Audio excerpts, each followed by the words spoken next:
Well, I wonder if we could talk about some of the protests that have happened, which happened after the book came out. But I would be curious to hear some of your thoughts about it, especially, I think over the years there's always been this big question about what does your average Chinese person think and feel about the Chinese Communist Party?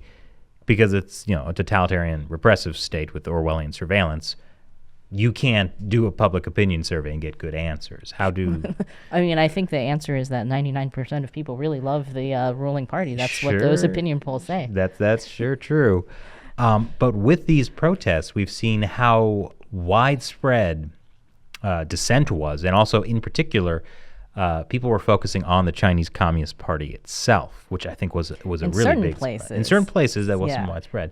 But then you also saw abroad a lot of the Chinese diaspora also picking up the protest slogans, and in particular, a lot of young Chinese university students abroad, who I think a lot of people just kind of dismissed as being bought and paid for by the Communist Party, that they were able to study abroad because their families were rich enough to send them abroad, and they got rich through the Chinese Communist Party, essentially.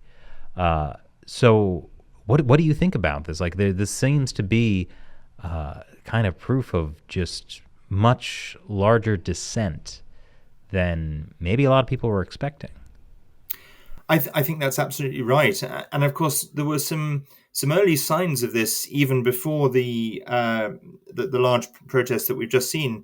You'll remember that as the CCP's 20th Party Congress began, there was that form of protest in terms of banners being put up on the bridge in Beijing, and at the same time there was actually a protest in London in Trafalgar Square by Chinese students, which is probably the first time, or one of the very few times, that I've been aware of Chinese students in London protesting. And then obviously it became much bigger, initially sparked by the impact of the incredibly draconian COVID restrictions and the fire in Urumqi. But what was interesting about the protests, as you've said, is that they were not protests saying lift COVID restrictions. They were protests saying Xi Jinping step down, CCP step down, we want freedom and democracy. And one Chinese dissident has described it to me as the blank paper revolution. We had the color revolutions before. This was the blank paper revolution, where people held up pieces of blank paper to signify, a clear message that they're not free to say what they want to say, but implicitly it's clear that they don't like the repression and the surveillance under Xi Jinping's regime. And I think I would say that Xi Jinping has really broken what people described as the sort of unspoken pact between the party and the people that's existed over the last few decades, where the sort of unspoken deal was that the party would preside over economic growth that would really improve people's living standards, and, as we said earlier, in the late 90s and early 2000s, allow some space for some freedom of expression, albeit within red lines. Under Xi Jinping, we've seen all of that freedom, not freedom, but all of that little space completely disappear. And at the same time, he seems to be hostile to private enterprise, to the entrepreneurial spirit that existed under his predecessors, and the zero COVID policy and all the surveillance. And he's sort of, what's he offering the people in return for respect for the party's authority? So I think we're seeing much greater discontent. Where it will lead, time will tell. But I've certainly been very inspired by what we've seen in the last few weeks. I was kind of thinking about the beginning chapters of your book where you talk about going to Qingdao in the 1990s, the early 90s, and teaching English, and how you mentioned that there seemed to be some space for people to joke about socialism or joke about the party a little bit. Have you kept in touch with anybody from that time? And do you know if their thoughts on how the CCP is going, how China's going, have changed? So I kept in touch with quite a lot of my friends from Qingdao for probably at least a decade or more. Unfortunately, over the last few years, I've lost contact with pretty much all of them.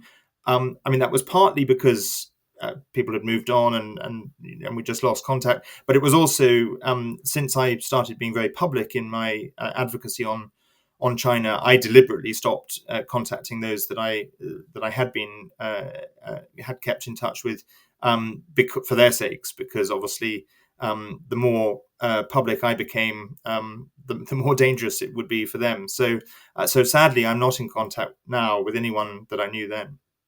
Yeah, I mean, that's such a shame because I feel like that part of your book kind of hints at what China could have become.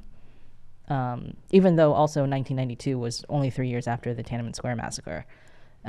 But it does like hint at like if the CCP had taken a different route and had somehow not been the CCP and not been so repressive in so many ways, that that spirit of the Chinese people, like that curiosity about the outside world, that entrepreneurial spirit, it clearly could have taken China in a different direction.